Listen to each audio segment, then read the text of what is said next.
So in the fall of 1971, I went to Baylor in Dallas and gave my first lecture. It was on the evolution of the tooth. And I talked about how these fish scales gradually migrated into the mouth and became teeth. And a couple of my students came to me after class that day and said, "Dr. Martin, have you ever investigated the claims of creation science?" Well, that was 1971. I'd never even heard of it. And so I'm thinking to myself, where are these guys coming from? I've never heard of this. And so I said, sure, I'll look into this with you. And I'm thinking, kind of as a cocky young professor, I'll blow these guys away. Well, they asked me to start studying the assumptions that the evolutionists make. And in all my years, 8 years of scientific education, I had never had a single professor tell me about an assumption. And so we started looking at the assumptions. And I began to realize they're making some claims here that really the assumptions aren't valid. And then they asked me to start studying some animals and see if I thought that animal could evolve. Well, the first thing that we really studied together was this little bug called a Bombardier Beetle. And this little insect, it's about a ½ inch long, and it mixes chemicals that explode.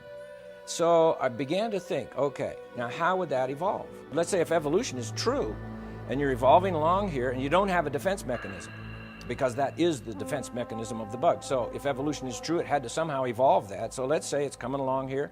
Well, the first time it evolves the explosion, what does it do to the bug? Boom, you just splattered your bug, okay? So splattered bug pieces don't evolve. So I thought, well, how could this have happened? Well, it doesn't blow itself up. It has another little factory inside itself that manufactures chemicals. A chemical acts as a catalyst so that when you squirt that chemical in with these other chemicals that are like in neutral, you get your explosion. Well, the first time it manufactured that little chemical, here it goes again, blew itself up again. But it doesn't. Why? Well, because it has like an asbestos-lined firing chamber. And even then it would blow itself up if it didn't have somewhere for the explosion to go. So it has like twin tail tubes. And it can aim these tail tubes all the way up, out the side, out the front. Let's say a spider is coming up toward its side and it doesn't have time to turn around and shoot. It can just take its little gun turret and aim it out there and shoot.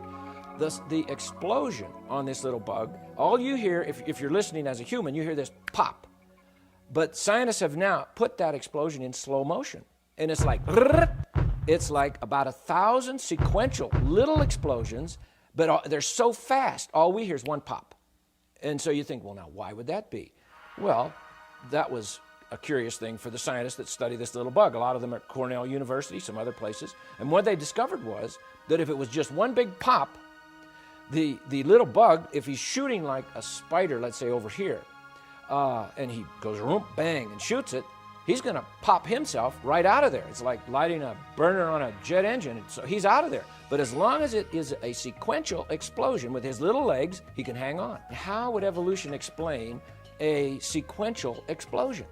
This little bug messes with all the theories of evolution. There is no way a slow, gradual process is going to produce this bug.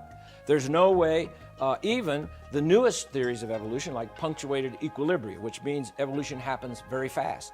Well, there's no way that will explain this little bug. I began to realize, how could this particular little animal, for instance, evolve? It needed all of its parts. It needed everything there all at once, or you just don't have the animal. And my stomach started to churn, if I really want to be honest. And my wife would tell you, my stomach churned for 5 years. It took a 5-year struggle for me to begin to flip the way I think, from thinking in an evolutionary way to thinking in more this animal or little creature, little bug, whatever, was created fully formed, just like it is. Because that went against everything I'd ever learned. Exploration films, where curious truths and uncommon minds meet.